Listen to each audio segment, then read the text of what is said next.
Hello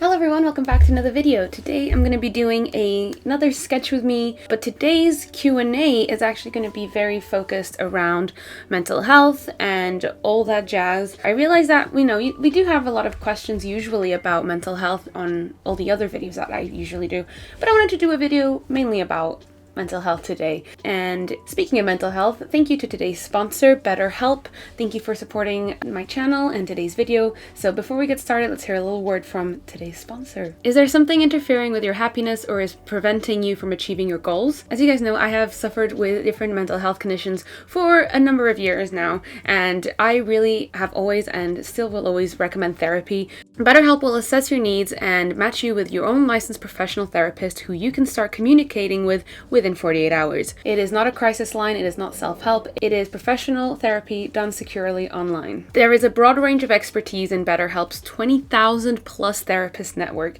which may not be locally available in many areas. I know that especially in the UK, waiting lines for therapy and counseling might be a little exhausting at times, so BetterHelp is definitely a great option for something that you feel like you might need a bit more urgently. The service is available for clients worldwide. You can log into your account anytime and send a message to your therapist. You'll get timely and thoughtful responses, plus you can schedule weekly video or phone sessions, so you won't ever have to sit in a weird, uncomfortable waiting room as with traditional therapy. BetterHelp is committed to facilitating great therapeutic matches so that they make it easy and free to change therapists if needed.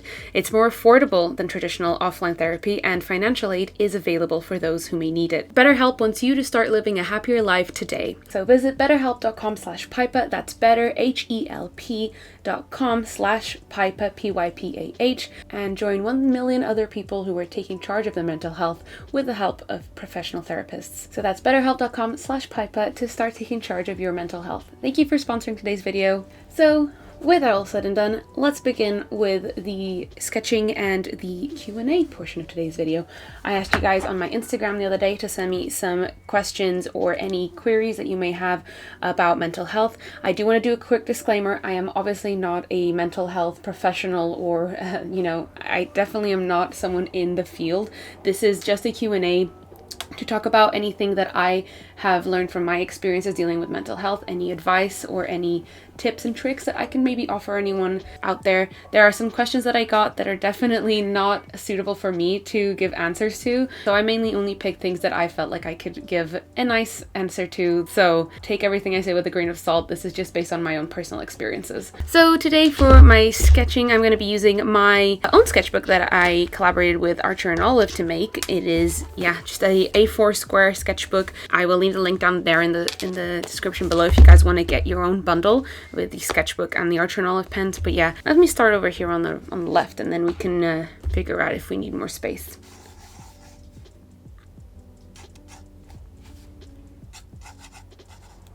And I don't really have an idea or a theme of what I'm going to be drawing today. I'm just kind of going with what I feel. So the first question is, how do you prioritize your mental health and well-being without hurting others' feelings? I got a lot of questions in the same sort of vein as this one, and it is definitely an excellent question because, as we know, sometimes we do have to pull back and realize that we have to prioritize ourselves and our mental health, and sometimes it can be strange telling someone that and being afraid of hurting their feelings, especially if it's something to do with canceling plans with a friend or telling someone about your boundaries and how they maybe overstepped their boundaries with you. But you have to remember that you have to, again, prioritize your mental health and well-being. So if these other people that you're referring to are your actual good friends, they will completely understand and back off or help out or be there for you in your time of need. Only tell people as much as you're comfortable saying, so you don't have to tell them everything that you're going through. Maybe let them know that I'm struggling a little bit and maybe this isn't right for me today. Even if you have to make up a certain lie maybe that day, if you think that you're not, ready or comfortable to talk about whatever it is that's troubling you, that's absolutely fine. And if they're a good friend, they will understand, hopefully. But yeah, never forget to prioritize your mental health, because if you you are not feeling good and you try and force yourself to put on a brave face and do everything as if nothing's happening, it's only going to start getting worse. Also, I did mention this when I asked for questions the other day, but I will be keeping everyone anonymous in these questions. I know that some people are not really, comfortable saying these things out loud. Everyone will be kept anonymous. Next question. Do you ever feel emotionally overwhelmed? If so, what do you normally do to feel better? Of course I feel emotionally overwhelmed. I feel like everyone at some point or another has felt emotionally overwhelmed or emotionally drained. So first of all, being aware that you are feeling emotionally overwhelmed is already a very big step forward, I think. The next thing that I usually try to do is try to figure out why I'm feeling emotionally overwhelmed. Like pinpointing the causes can be very helpful to me, because then I can pinpoint what it is I need to take a step back from, what it is I need to solve before I can start feeling a bit better. Most of the times it is things that I can't control, or an accumulation of things that have happened that are actually in the past, but I'm still dealing with the emotional repercussions of them. So self-care is very important. I will usually take a day or an afternoon or a morning off where I will just do whatever my body is telling me it wants to do. If that is just lying in bed and watching reruns of shows that I've watched a million times, then that's what I'm going to do. If it is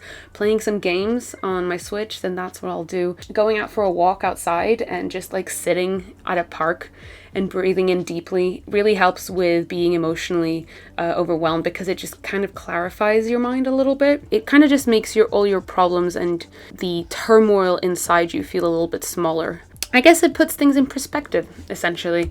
But yeah, taking time to recover from whatever it is that's making you emotionally overwhelmed, taking some stuff off of your plate, if that is possible. How can art help your mental health? Apart from art, what else makes you feel better? Everyone has their own way of dealing with their mental health struggles. So obviously these questions are all quite subjective, because it will change from person to person. Art for me has always been, and I feel like always will be, a really great way to help me deal with my issues and my mental health struggles, because art for me has always been a sort of escape and a way for me to kind of log out. Because when I sit down and draw, it's very an automatic thing where my brain just kind of relaxes immediately and turns itself off. And that's really helpful, especially when you're feeling overwhelmed, especially with anxiety and stuff. Whenever I felt extremely anxious, drawing really helps me to just shut off that part of my brain that won't shut up. I know that for a lot of people, they use art to express their feelings, so maybe that's what it is to you. But yeah, art essentially is just a big escapism exercise for me. It also helps me ground myself a lot. Just, the act of using my, hand-eye coordination, it helps your mind and body focus on the present, what you're doing, as opposed to the issues. Well, I have at many points used art as a sort of a therapeutic exercise for me as well. I've made some comics that I've posted on my Instagram stories a few times about some of my past relapses. I always find art incredibly helpful, regardless of how I'm using it in that particular time. It's always kind of there for me. It's like an old friend. Okay, I'm just doing a sort of a exercise, a warm-up is what I mean, not an exercise, a warm-up little sketch. I finished watching Squid Game, actually, just this week. So I am feeling a lot of pain, heartache, and loss. So I'm going to be drawing Kang Se-byuk. Yeah, I'm going to have to draw Kang Se-byuk because I'm so in love with her. So I am still feeling a lot of things about Kang Se-byuk. I literally just finished it a few days ago. I know I'm a bit late in comparison to the rest of the world. I did have to wait so I could watch it with my boyfriend. Very good show, obviously. I don't think I have to tell you that. I feel like if you've been on the internet at least once in the last few weeks, you'll have seen someone trying to make you watch Squid Game. I got a few questions in this sort of vein of grounding techniques and grounding exercises. What do you do to ground yourself in dissociative episodes? What do I do to ground myself? Yeah, a lot of people asked me if I do experience dissociative episodes, and yes, I do, and I have in the past. I feel like I haven't talked much about it, so let's talk about it. For those of you who might not know, some people who suffer from mental illness and, depression or anxiety or trauma, when things get really bad or when you start feeling triggered, sometimes your brain will sort of do this thing to protect you, where it will kind of dissociate you from the current reality. It's not as scary as it sounds. It is very not optimal, obviously. It's not great because you kind of feel like you're not in control and everything just kind of feels like hazy, like a dream.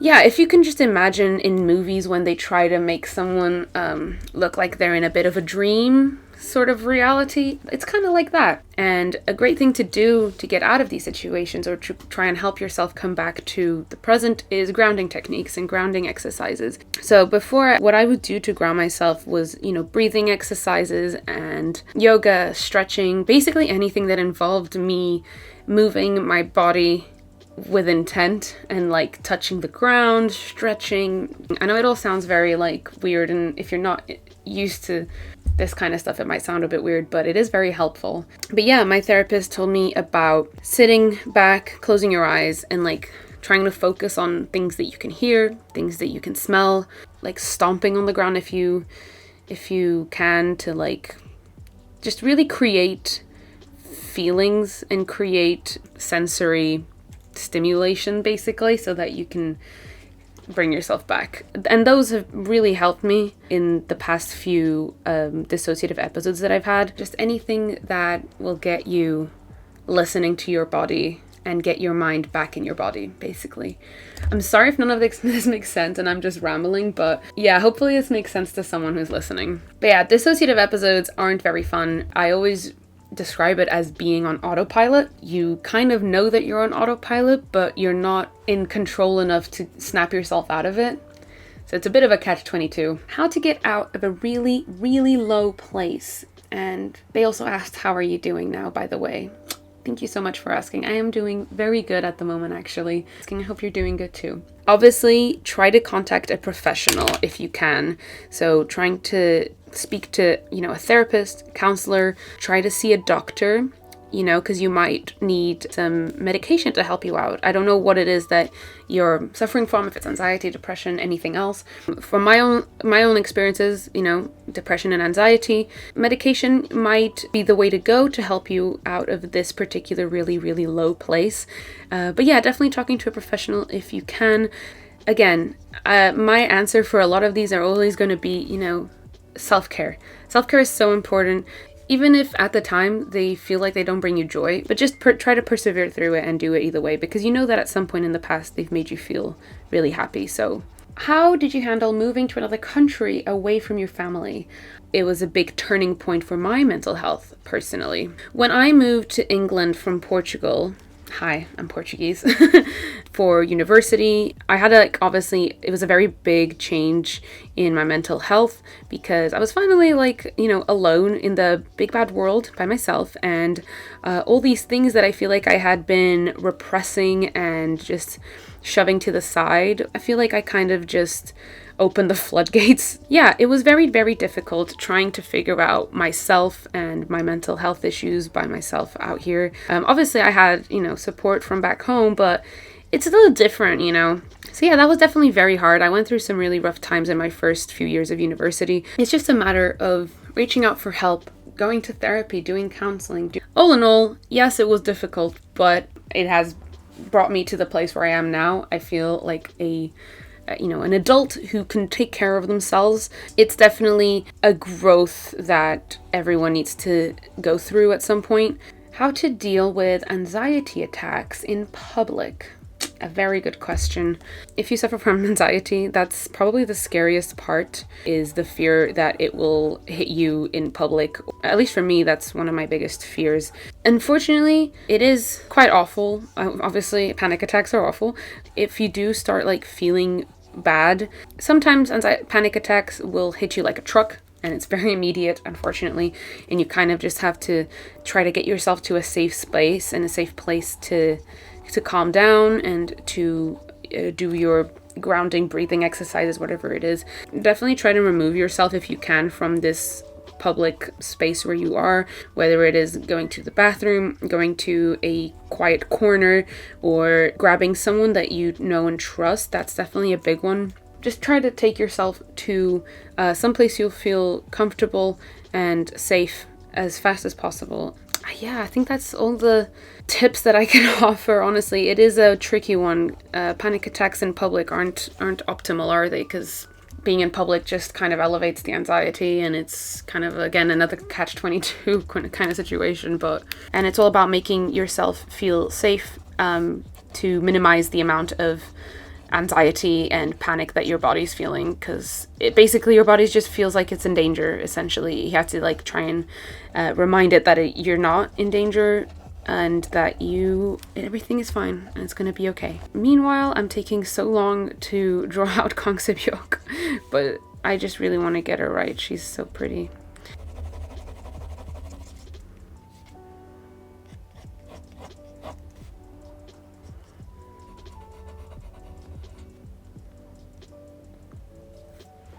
This show really hurt me emotionally, physically, more than I was expecting.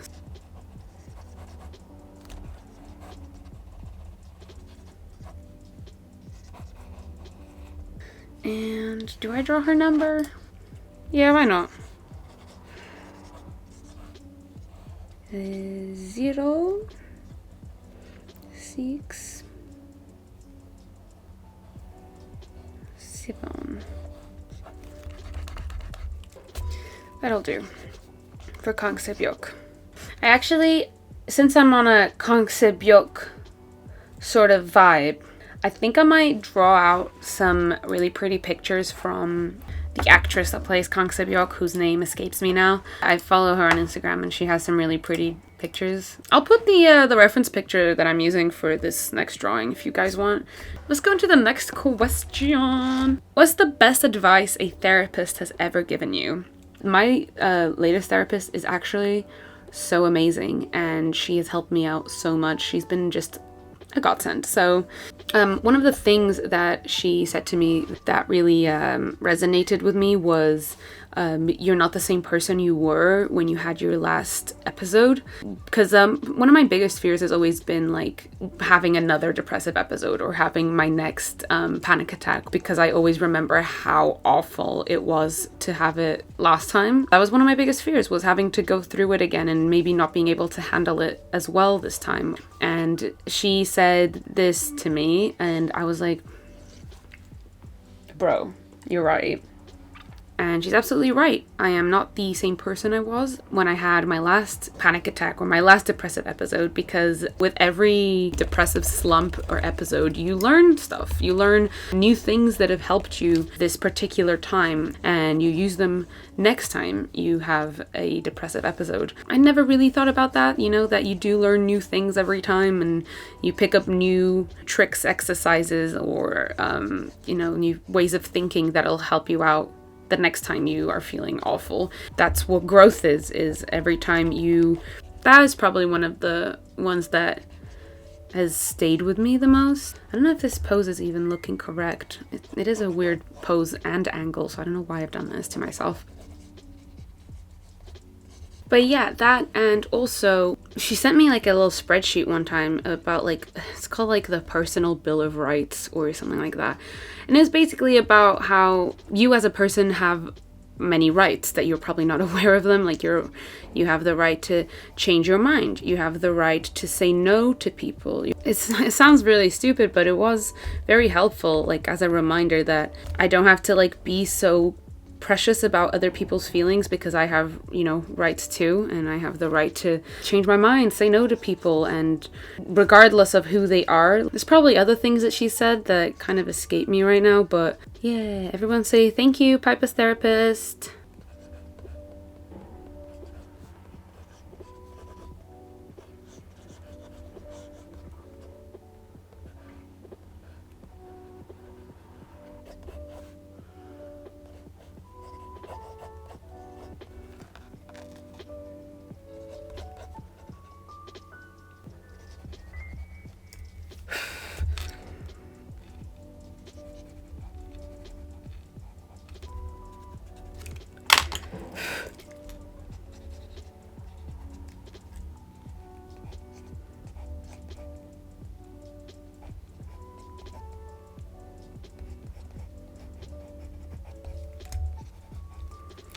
When depression makes you unmotivated to create, is there a specific thing you draw to help? Yeah, definitely. I'd say any sort of like comfort character that I love, like from any anime or TV show, often does the trick, because it's like you're thinking about someone, like a character that makes you happy, and drawing at the same time, and you get to like, you know, do fan art and whatever.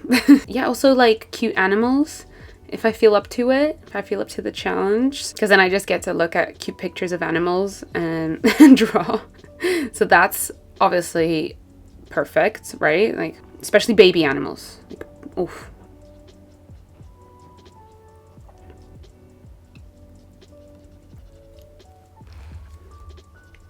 I'm finishing up this drawing of Hoyoung. Yeah, I just really love this set of pictures that she posted the other day, and I really wanted to draw this one.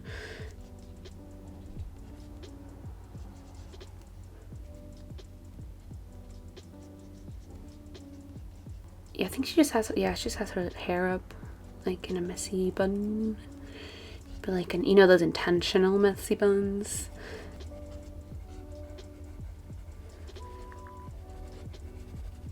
Couldn't exactly be asked to render out the face too much, so it doesn't really look much like her. But yeah, I just kind of really enjoyed the pose and the picture and whatnot. What should we draw next? I think the next drawing, or the next few drawings, will be probably the last one, so... I get more anxious when I cannot draw well. How do I use art as an escape from anxiety? This is a really nice departure from the question that we had earlier about, you know, using art as a tool to help with mental health, but what do you do when drawing and not being happy with what you're creating actually makes your anxiety worse, which does happen. It's, you know, unfortunately it can happen, but I think you need to first be like confident enough in the fact that you're probably not going to be making really lovely pieces of art if you're not feeling 100% in yourself. It's a practice of removing the pressure of creating perfect pieces of art, which takes a while, you know, to train your brain to like not expect perfect pieces of art every time. Everyone has bad art days, everyone has, you know, art block and everything, so try to remove that pressure that you're gonna create something amazing that you're gonna love. Try to make art without the like intention of having something at the end, or without any expectations. I think is very important. It's important to be able to create without, you know, expecting something quote unquote Instagram worthy at the end, because I feel like that is usually what ends up hindering a lot of people from actually creating for themselves and having a nice time making art. But then again, if it's still causing you anxiety, probably not what your body needs to do today. You can just try again another day. It's fine. Some days when I'm having a bad day, or I'm, you know, in the middle of a relapse or something, sometimes drawing will help and sometimes drawing will make me feel worse. So it really does depend on what you feel like will help and what won't. It doesn't mean that that's going to be the case every single time. I think we're down to the last few questions now. So, do you feel like your art changes depending on your mental health, i.e. themes, colors, whatever? That some people use art as a means of expressing how they're feeling when they can't really put it into words.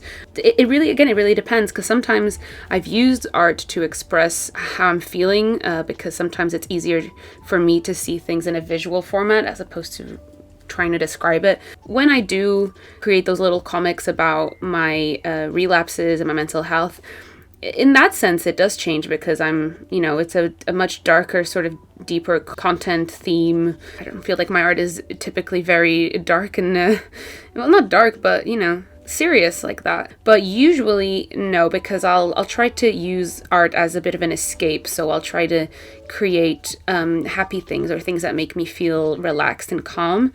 But yeah, I guess maybe it changes and I don't even notice, you know? Maybe you'll notice something in my art that I won't probably notice, because I feel like maybe it looks the same, but maybe you guys will notice something. I don't know. It depends on who's looking, I guess.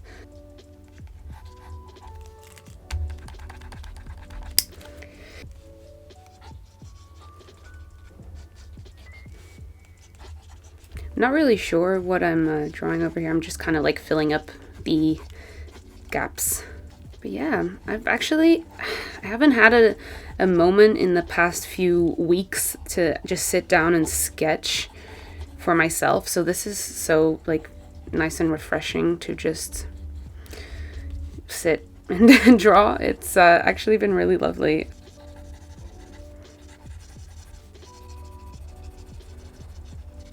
Yeah, I think I'm just gonna like fill up this empty space over here at the bottom while I answer this last question, which is, I really need to learn how to set boundaries. How do I do this without being rude?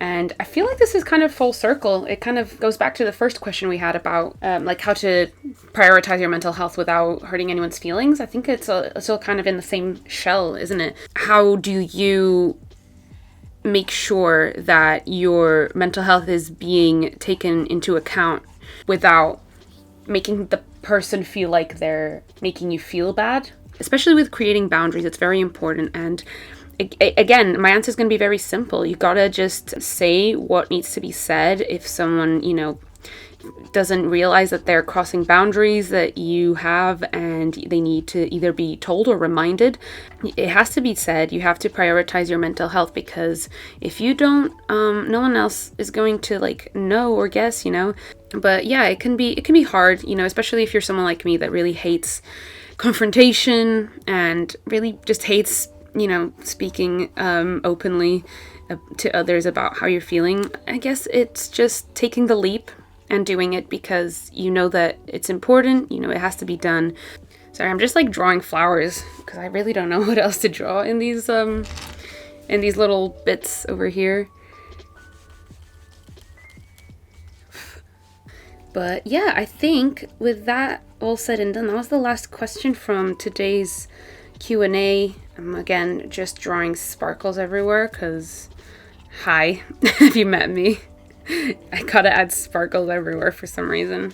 I feel like I say this every time I do a sketch with me, but yeah, I just feel like I haven't had much time to sketch for myself, and I love having these moments where I get to just sit and draw and chat with you guys, so...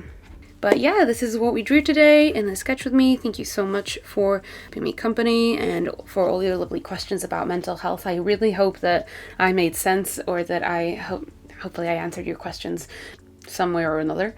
Thank you again to BetterHelp for sponsoring today's video. Don't forget to check out betterhelp.com/Pypah to get started with your online therapy as well. Thank you again for watching today's video. I hope you have a lovely rest of your day, and I will see you guys in my next video.